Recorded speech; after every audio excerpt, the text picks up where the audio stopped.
And we are back.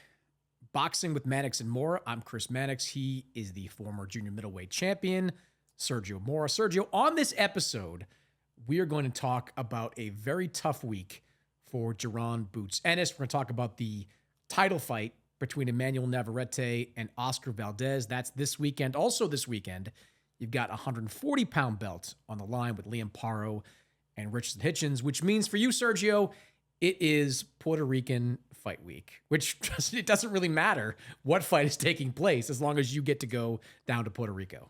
Add the salsa music, Adrian.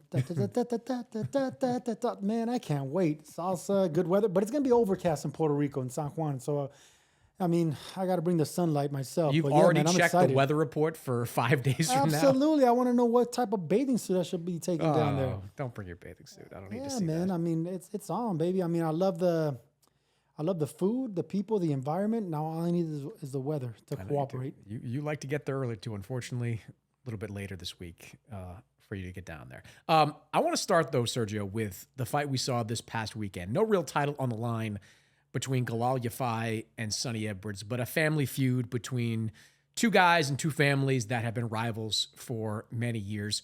Going in, this was anticipated to be a really competitive fight, right? Sonny is the former world champion. Galal, the former Olympic gold medalist. It was, picked to be competitive. Both you and I thought that Sonny Edwards was going to squeeze out a decision win.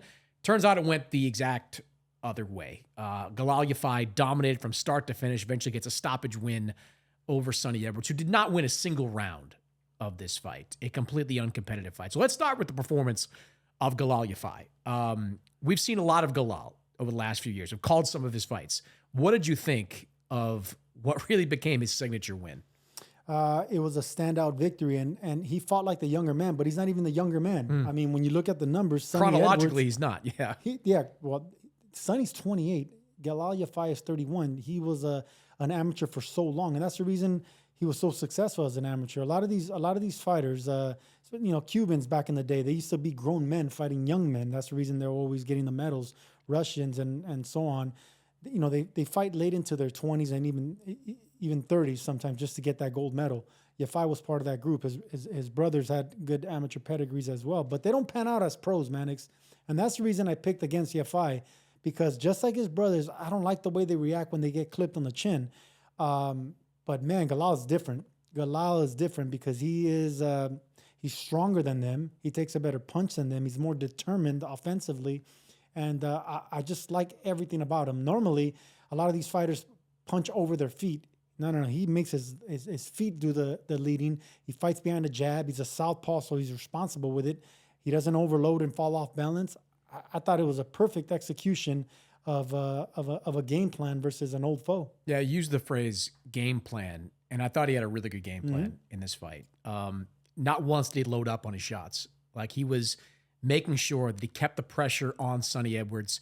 He kept Sonny against the ropes or in the corner, and he just kept peppering him. Like, even the knockout, it was just an overwhelming deluge of punches that forced the referee to step in and stop the fight. That was a picture-perfect offensive performance. And I love the advice that he was getting in his corner from Rob McCracken between rounds. Basically saying, just keep your hands up. Every time you drop your hands, Sonny's looking to throw something big back at you. And Galal followed that advice and put together the kind of performance that I really wasn't sure that he was capable of. I mean, we've seen him dominate some lesser fighters. We've also seen him in really tough fights with guys you thought he would ultimately blow away. So I was really impressed with how Galal looked. And look, Galal is now, even without a title, he's the king of the 112-pound division. Like, he's got to go out now and maybe go to Japan to win that full version of the WBC belt.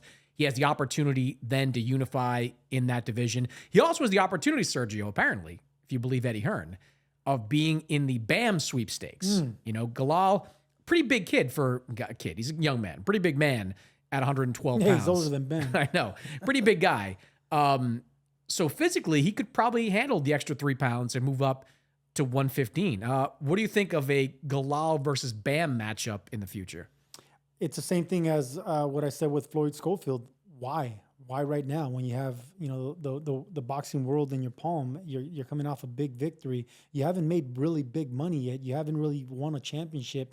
You're going on the right track. You got a former champion on your resume. Good for you. You did it on the big stage. Everyone in the UK is excited that they got a little giant, you know, that because right now boxing is you know, there's interest in these flyweight fighters. You know, I call them little giants because they really fight like big men. They go for the knockout, and they stay active because these fighters, they like to stay active. They don't get paid as much as the middleweights and heavyweights, so they have to stay active to stay relevant and to get paid. And I love the fact that Galal Yafai went after Sonny. You know, Sonny is not a big puncher. He's a sneaky, tricky fighter on the back foot. You know, he likes to pot shot. You know, fighters like Galal, they need to go out there and enforce their strength early, make it difficult, you know, impose their will, let their opponent know it's going to be a long night, and that's how you get them get out of their comfort zone. He followed that to perfection. Now, can you do that with Bam, a younger, fresher fighter who's a pound for pound, you know, great fighter already? We can call Bam Rodriguez great.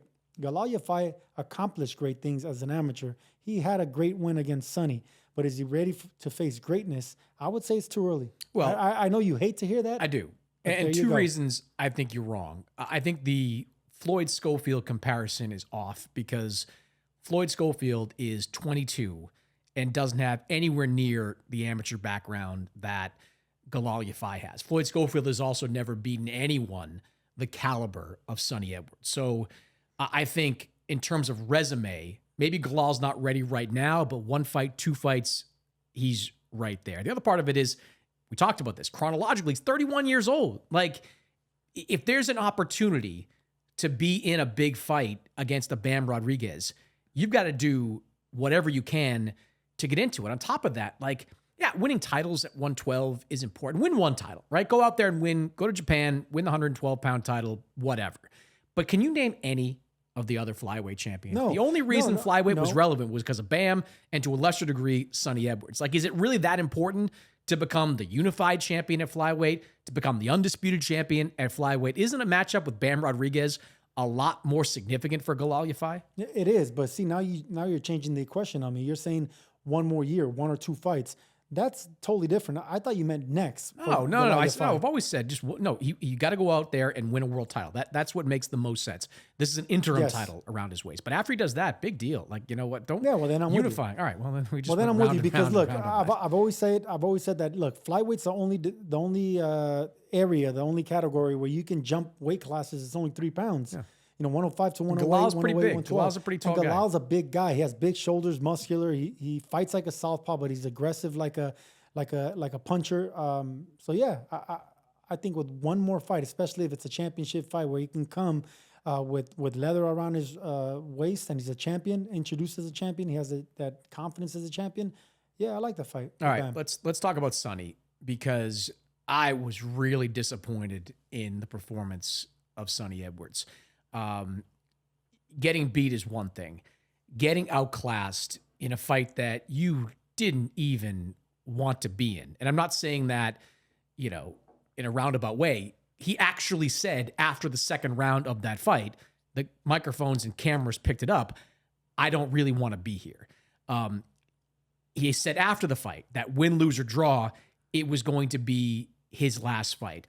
I hate when guys do that, Sergio. I like Sonny Edwards, we both do. But I hate when guys come into the fight knowing that there's probably no chance they're going to win. Like, you've got a bunch of people in that building that paid money. You've got promoters that paid you mid-six figures for this fight. You deserve to give them better. If you don't think you're mentally into the fight, you got to get out of it. I mean, I get it. You know, Sonny, you know, want to cash his last check, big opportunity, whatever, the Yafais. But if he had to know going in that he was not going to be 100% all there, I think that's a bad look for Sonny Edwards and a bad way to allegedly finish his career. Fighters don't know that until the day of the fight, you know. But I'll let you finish. But like, he did say afterwards that I knew win, lose, or draw, I was going into that with nothing. You know, when we saw that recently, Cal Yafai. Remember when Cal Yafai went into that fight? Mm-hmm. You know, said I was going to retire either way. I think he had something like the last dance on his robe, and he got wiped out. Mm-hmm. Like, this is my opinion. You can tell me if I'm wrong.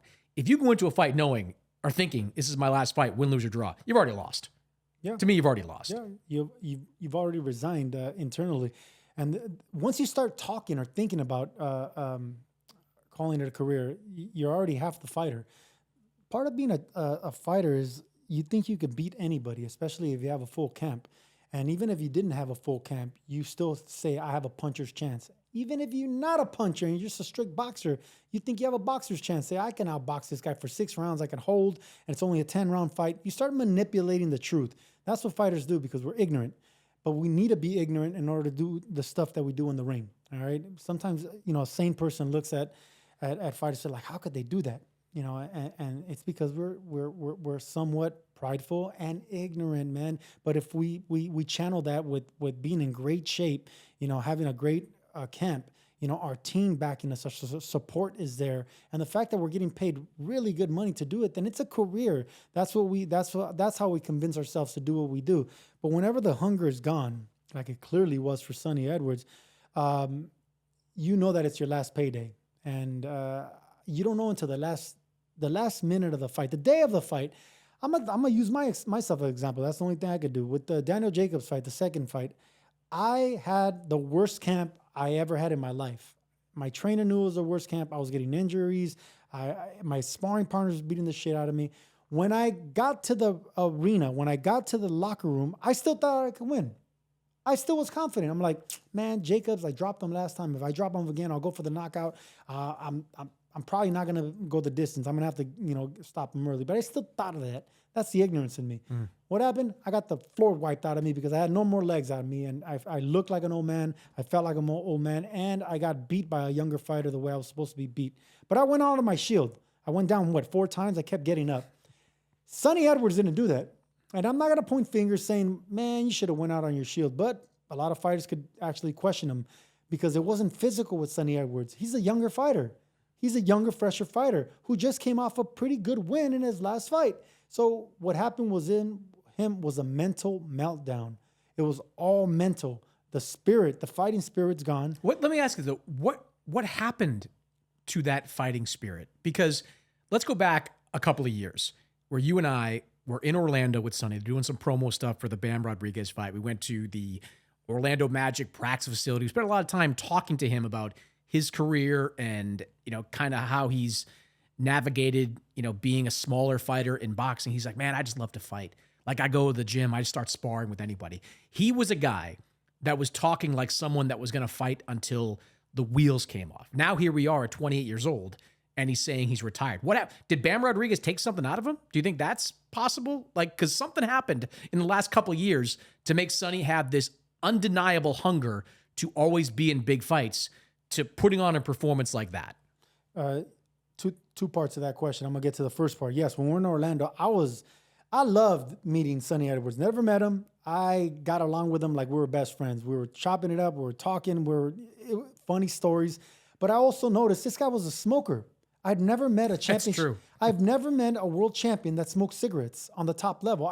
When they were off camp, maybe when they were, I don't know, when they lost the fight. This guy was preparing for a big fight, unification. He was smoking cigarettes. And I remember asking him, I'm like, dude, how long you been smoking? And he goes, I've been smoking a long time. It doesn't bother me.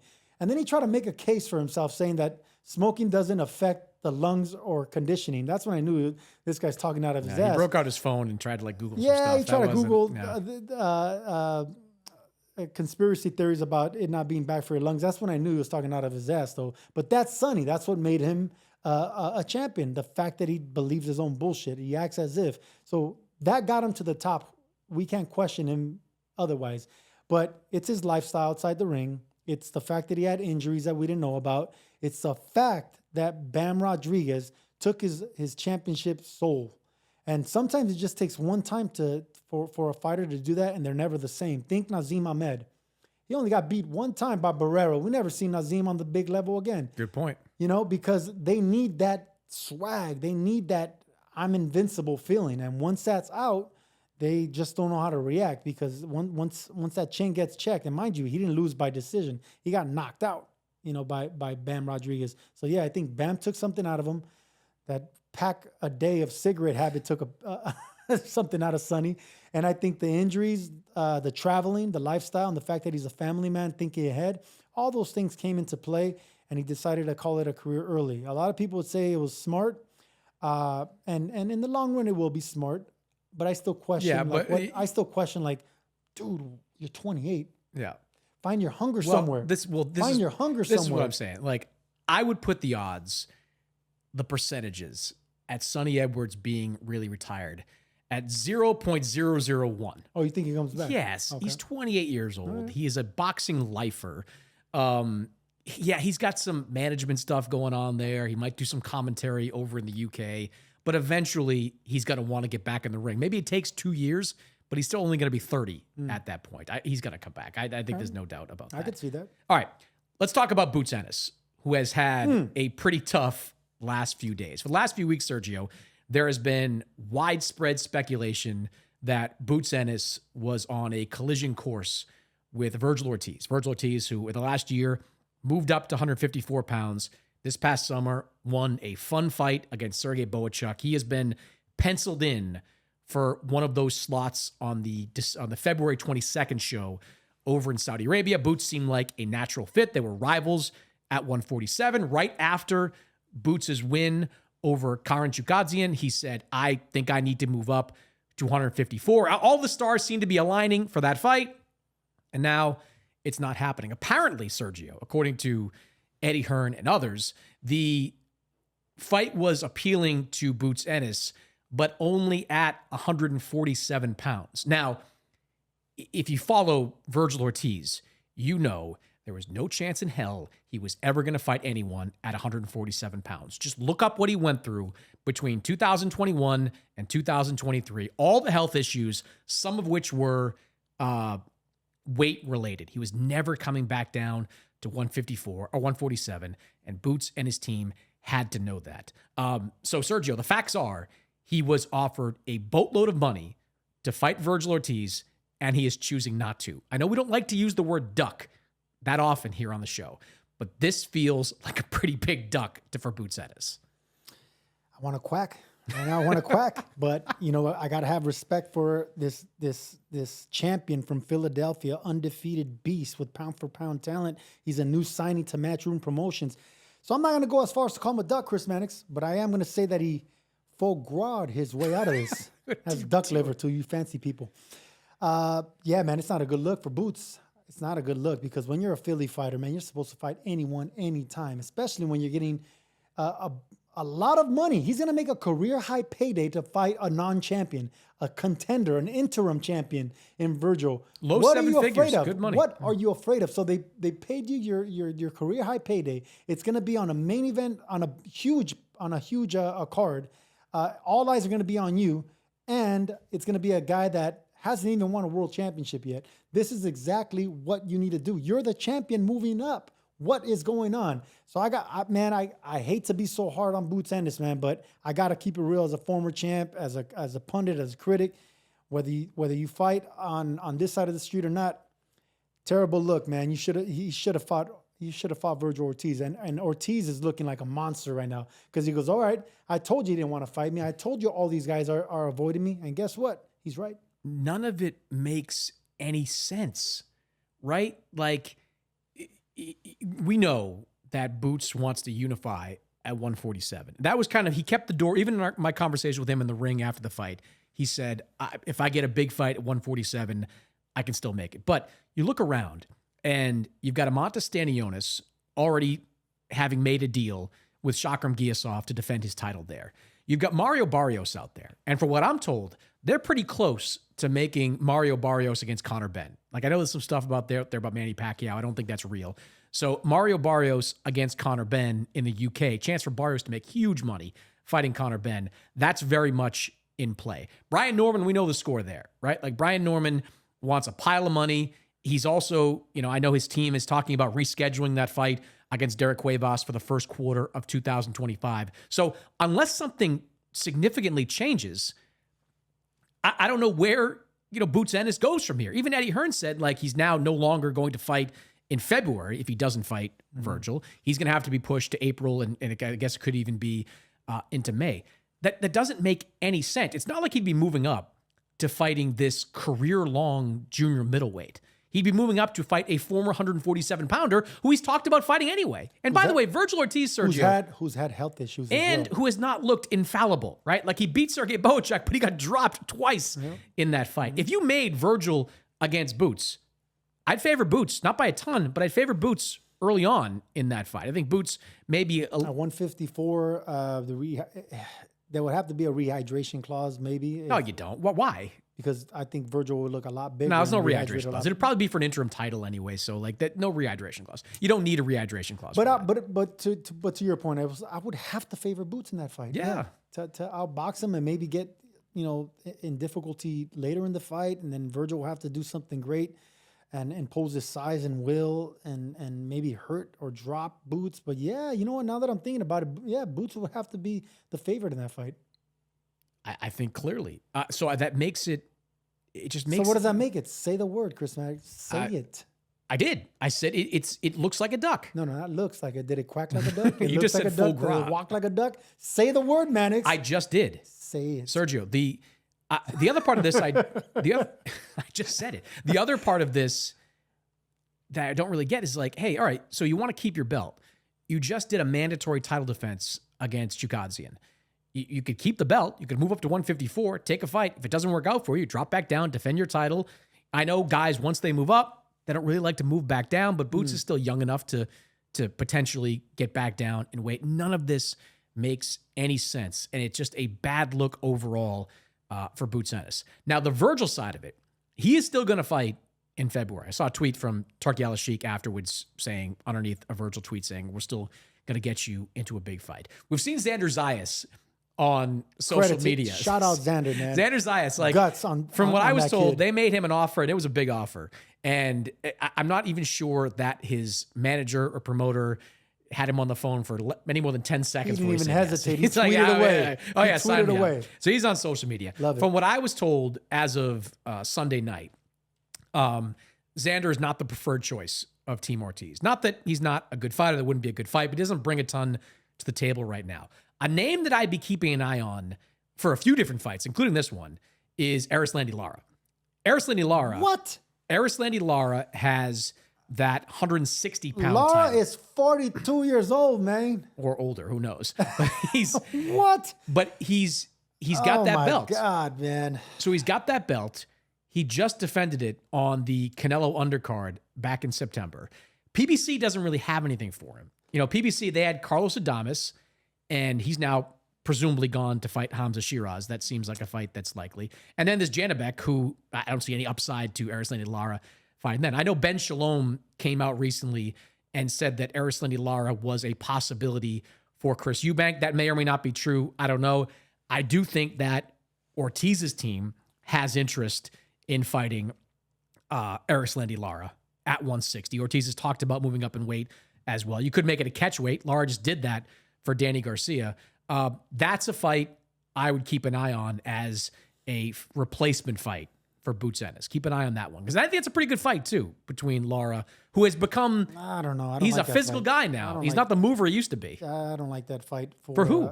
I don't like that fight for neither of them. Look, man, it's a belt on the line, a real belt.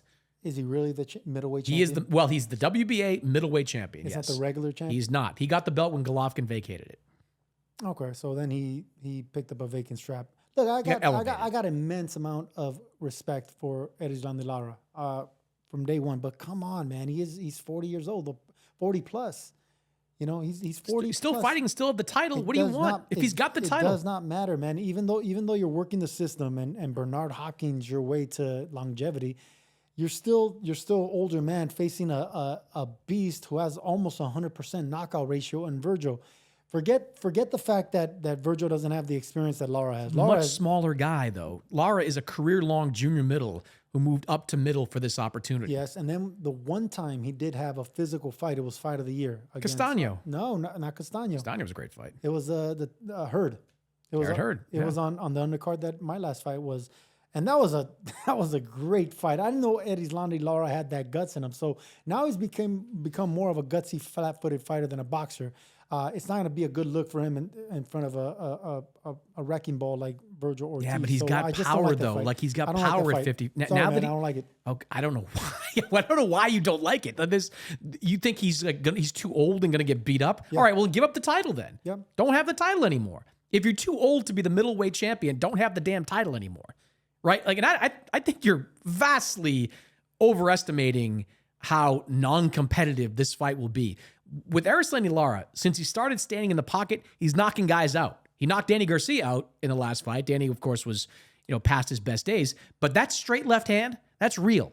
And we've seen Vergil at 54 have some problems with power. I think Erislandy Lara has as much power as Sergey Bohachuk. Do you disagree? I disagree. I think Bohachuk has power and strength. Lara just has accuracy and it's that slashing left hand is powerful. And he has accuracy and the fact that he knows how to use those wide shoulders from that southpaw stance and really rotate all that he has into that punch. So you'd rather see Vergil Ortiz against Xander Zayas than Vergil Ortiz against Erislandy Yes, Lara? I'd rather see him with another up and coming undefeated fighter. Both of them have something to lose. Lara's already lost on the top level. Now look, I'm happy for Lara. I'm not gonna be a hater here. But I'm talking as a fan now. I do not want to see a 41, 42-year-old fighter against this young, hungry. So give up the damn belt. If you don't want to fight and defend your title against the very best, what the hell are you calling yourself a champion for? No, because Ortiz is not a middleweight. He's a junior middleweight. So what? What do you mean give up the belt? Why should Lara give up a middleweight strap? But you basically are saying that would you want to see Lara against Janibek? Yes, absolutely. How is that any less dangerous? Because Janibek deserves that opportunity, and it's a champion versus a champion. You're all over the place right now. It's a champion versus a champion. Right, but at first you're saying, like, I don't want to see Lara against this young lion. Mm-hmm. Janibek's a young lion. But he's a champion with a strap. We got to get off this. I can't get I'm on a carousel with you right now with this topic. Hey, if I can't convince you, what do? If I can't convince you, I confuse you. You have absolutely done that. Our producer like that, see? All right. Also, two fight cards on Saturday. Let's talk about the one the Top Rank is putting on ESPN. 130-pound title on the line with Emanuel Navarrete defending his belt against Oscar Valdez. This is the second time that these two have fought in a little over a year. Pretty good fight the first time around. Navarrete won a wide decision in that fight. He moved up. He lost a split decision to Dennis Baranchyk in his last fight. Valdez knocked out Liam Wilson in his last time out. I enjoyed it. I went back and watched the first fight. It was fun. I thought Navarrete definitely got the better of Valdez, but Valdez had his moments. Both these guys a little bit older. Navarrete coming off a loss. What are you expecting in the rematch? I don't understand how Oscar Valdez has been regressing ever since that loss, man. Every fight's physical now. If it's not his broken jaw, is his swollen eye, it's like he can't get out of a fight just boxing anymore. And I think Valdez is way too young and way too good. Navarrete, you mean? No, Valdez is too young? Valdez is way too young, way too sharp. He has way too many skills for him to be in these wars. Every fight is physical. Navarrete, on the other hand, he has no choice but to make it physical. Yeah. That's his style. That's his style. He has the height, he has the long arms, and he's a winger. He wings shots. He doesn't worry about technique. He has no footwork. He can't fight going backwards, but he makes it a war of attrition, and he out-toughs guys. He's just a basic, slow, strong Mexican fighter with slow feet, but he knows how to figure out a way to just take the fight out of you. Valdez should be boxing circles out of him. Anytime Valdez was hurting Navarrete, it was to the body. Navarrete has bad technique. He throws uppercuts with lead right hands. He should be countering. Every shot for Valdez should be a counter to the body. The torso's wide open there. Forget the head, because Navarrete takes a good shot upstairs. Neither of these guys have been knocked out. Just dig to the body, man. I say it all the time in every fucking telecast. The way to beat a tough Mexican is not hitting him on the chin or the head. They got cement in their fucking head. You dig down to the liver. You dig down to the body. You poke them away. That's how you soften the guys up. Think Antonio Margarito. How did Mosley knock him out? He hurt him to the body and then he took him out of there. That's what you do with guys like that. I think if Valdez comes with a game plan, which he should, he has Eddie Reynoso in his corner. They already fought once, so they have familiarity. He's tired of getting in these physical fights where he's not coming out unscathed. He's either cut or bruised or broken something. Box, man. Box. Get this guy on the front foot. I mean, be on the front foot, back this guy up. He can't fight going backwards, and box your ass off. Hurt him at times, and then take your feet off the gas pedal and let him come to you and run into some shots. I think you can stop him. I think Valdez could stop him if he actually implements a game plan and sticks to it. Navarrete is so awkward. Like, he's fun to watch, but he is so awkward. You made that point about the rear uppercut. Like, he just winds up and lets that thing go. He's got really long arms. He lets you know, okay, I'm throwing an uppercut. It's going to come from right here. You just do the Mexican voice again? I'm going to throw this uppercut, and it's going to be a left hand, and I'm going to throw it to the right side of your face. Here it comes. Here it comes. Try to stop it. Oh, here it goes. Oh, you didn't stop it. Now here comes the right hand. Here comes again. Dude, it's like, I think it was Richard Pryor who did a joke out of that, and how George Foreman used to punch. He goes, man, he throws a punch, and it comes from Mississippi, and it gets speed in Alabama, and here it comes, but it lands. Yeah. But it lands. I just don't see how Navarrete keeps landing these shots. He's resilient. He comes forward. He keeps coming.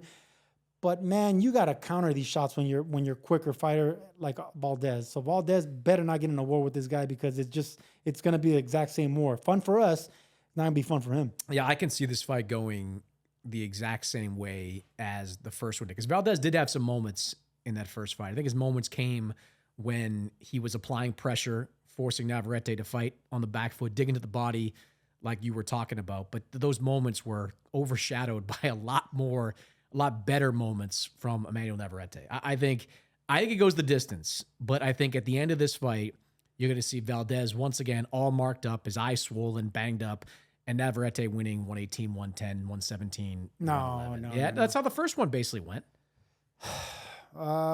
I don't look at a win over Liam Wilson. If there's no adjustments with Oscar Valdez and he loses the decision, but I think if there is adjustments, someone's getting stopped this fighter, because they just know each other too well. Yeah. They both got caught with big shots, and I think if anyone's going to get stopped, it should be Navarrete if Valdez goes down to the body early. If not, it's going to be another war, and who knows how it goes. Navarrete looked pretty good against Dennis Baranchik. Lost a split decision. Lost, though. Yeah, lost a split decision. And then before that, he got a draw. So he's already hit his That's true. Tough guy he may peak. have plateaued there. Yeah, he hit his tough guy peak, and now he's going to the opposite. And I think Valdez is realizing, all right, enough being a tough guy, and he has a good solid win. And I think Liam Wilson was okay. That was he Liam bounces on his toes, and he just tries to. I don't know how you avoid a flat out war with Navarrete though, because he's just coming and winging shots. Like, I don't know how you avoid that type of fight. Like, don't back up. You gotta go forward. That's what I'm saying. That's what I said earlier. You gotta go forward. And look, you don't need to be fighting physical to get a tough guy to go backwards. You just stick him. You stick him with jabs straight to the chest. You double your jabs to the chest. Throw straight right hands to the body. Get an angle on them. Attack them on a flank. Get sideways on them. Guys with slow feet hate getting moved backwards, and especially when you get an angle on their ass, then they really are clumsy. Then they're like giraffes trying to drink water. Have you ever seen a giraffe, a tall-ass giraffe, trying to get real low on a creek? How awkward they look. They have to bend their legs, and then, God forbid, someone push them over. They're awkward and clumsy, man. That's what you got to do with these tall, tough guys. Flank their ass. You just compare Navarrete to a tall giraffe trying to drink water? A little bit, yeah. Okay. Especially when he's going backwards. He can't fight going backwards. Navarrete is a tough guy coming forward when he's in charge, when he's throwing punches. But when he's going backwards, then he looks like a giraffe drinking water. Okay. Well played there. Last topic. I want to get into the fight that we're going to be at this weekend. That is the 140-pound title fight between Liam Paro, who's coming off a win over Subriel Matias. He's taking on Richardson Hitchens, who is the mandatory challenger for that belt. Rich Hitchens, of course, had a less than stellar showing against Gustavo Lemos last time out. Like, give me your take on this fight. How do you see this fight playing out? Because, it's very much a clash of styles between Parro and Hitchens. It is a clash of styles, and normally I favor momentum, right? We got a brandly minted world champion in Liam Parro, who went all the way to Puerto Rico and beat the Puerto Rican champion in his hometown. It takes a lot of guts and balls and intelligence to do that. But Parro's done that on numerous times. He's a road warrior. He goes anywhere. This guy from Australia will go all the way across the world, fight anyone on any terms, and you got to respect that. That takes character, And now that he's a champion, he's not going to want to let go of that championship. So it's going to be Hitchens that's going to have to make the adjustments here. And he got branded as being a boring fighter, as not taking chances, as just fighting behind that wicked jab. It's a hell of a jab, and it's hard to get past that, but you're going to need more than that against a southpaw like Parro. So I'm going to favor Parro in this fight, but I'm also going to see Parro get frustrated in this fight where he's going to need more than just his championship experience. He's going to show another gear. Both these guys are going to have to show another gear, Chris Mannix. Look at me when I'm talking to you. Both these guys are going to have to show another gear. Hitchens is going to have to show that he could be physical, because when he got physical with Lemos, he got hurt. He got rocked, and he almost got dropped and knocked out. So he's going to have to show that he has that gear against Parro, but Parro's going to have to show a gear where he doesn't get frustrated and he can do more than just be a tough guy and push guys backwards. He's going to have to fight on the back foot on this one too. So here's the big question I have going into this fight. How does Richardson Hitchens handle that 10-pound rehydration clause that is in effect in every IBF title fight? That has been a problem for Hitchens for the last few years. It was a problem for him in his last fight against Lemos. He was telling me a couple of months ago that he had to lose 5 or 6 pounds the day of the weigh-in just to make that weight, and that's insanity, then you have to follow. That's insanity. Then you have to follow a different rehydration diet, basically, to make sure you don't come in 10 pounds over. Like Hitchens, if left to his own devices, would probably weigh in at 154, 155 or more on the next day, right? But you have to come within 150 pounds, so he's got to be very careful. He did not handle that well in his last fight. He has not handled that particularly well in some recent fights. He says he's hired a new nutritionist. He's gotten a hold of it. He's much better off this time around, but that's a real factor. Liam Parro has no problem with it. Liam Parro is able to deal with that 10-pound rehydration just fine. Hitchens has not. And if he is a lesser version of himself, we could see something similar to what happened in the Lemos fight, where Hitchens looked like he was in control early on in that fight, but then Lemos landed one big shot and changed the course of it and made it ultra competitive. Liam Parro is a better version of Gustavo Lemos. He's a better fighter than Lemos. So I'm concerned about that when it comes to Hitchens. I also think that Parro has been criminally underrated over the last couple of years. You remember, Sergio, it was like a year and a half ago where it was announced that Liam Parro was going to be Regis Prograis' first fight of his Matchroom deal. And you know how it works. Like, first fight of a new deal, it's usually a fight you're going to win, right? So, like, Prograis was being set up, theoretically, with a guy with a glossy record who was coming off a win over Brock Jarvis that made, great highlights, but he wasn't going to be a real threat. I look back on that now, like, Prograis might have dodged a bullet there. It might have, might have avoided what would have been a really bad loss and a title-losing defeat in that particular fight. Parro does that. He goes up against Matias, and that's the same kind of situation where Matias was looking to capitalize on Liam Parro's goose egg, his value as an undefeated contender. Instead, Parro goes down there, has a great game plan, takes the fight to Matias, bullies the bully, and comes out with a decision win in Puerto Rico, which is not easy to do. So, I think Parro doesn't get the credit he deserves for being a top-level guy at 140. You forgot the way that Parro punked Montana Love. He did. He punked them all over the ring from pillar to And Montana post. Love was the prospect, quote, He was in the that one that was supposed to be the A side, the next, Adrian Broner, Floyd Mayweather, swag, all that. Parro just quietly just beat the shit out of him, and we haven't heard from Montana Love or his French bulldog ever again. I think there's going to be a different story here. He surprised me with Subriel Matias, though, because Matias, like I called him a boogeyman. Clearly, he wasn't. To do that shows you that this dude's a real deal. And Parro, he's finally got the respect and the moment and he's a champion, man. He's the champion. So you need to respect him as a champion. So he's here. I don't think he's going to want to give that up. And I think he's only going to get smarter, tougher, and better. And Hitchens, on the other hand, he's doing a lot of talking, man. I mean, he always does a lot of talking. It's that New York, Brooklyn thing. But he's going to have to do some fighting here because Parro's not going to let him get away with just a jab. So it's going to be an interesting fight, style matchup. I'm slightly going to favor Parro. Yeah, I think Parro, his pressure is going to be difficult for Hitchens. I think Hitchens also has the ability to win this like 9-3. Like, if he's on his game. Hitchens, the only way I see him winning this fight is making another boring jab fest. And I think, look, I think his team has been telling him that too. I think, look, you watch the face-off we did, that came out this past week, and Parro's basically daring him to get in the middle of the ring and throw punches, and Hitchens is kind of suggesting that he's willing to do that. I think his team has been telling him, don't do that. Like, look, worry about, being called a tough guy another day. Like, let's get the win.